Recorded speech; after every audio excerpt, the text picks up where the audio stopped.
దేవాలయంలో ప్రధాన ద్వారం వద్ద గర్భగుడిలోకి వెళ్లే ముందు ఉన్న గడపలు రాతితో తయారు చేసి ఉంటారు.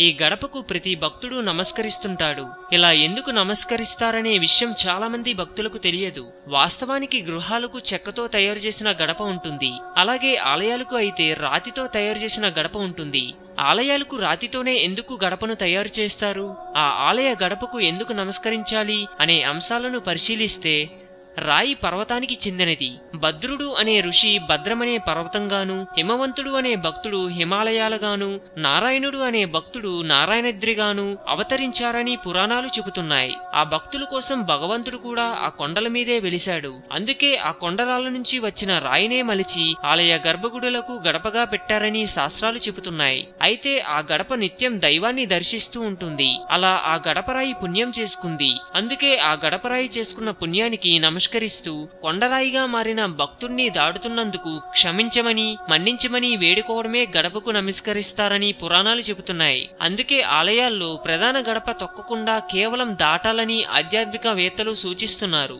హిందూయిజం గురించి మరెన్నో గొప్ప గొప్ప విషయాలను తెలుసుకోవడం కోసం మా ఛానల్ని సబ్స్క్రైబ్ చేయండి. ఈ వీడియో మీకు నచ్చినట్లయితే లైక్ చేయండి, షేర్ చేయండి.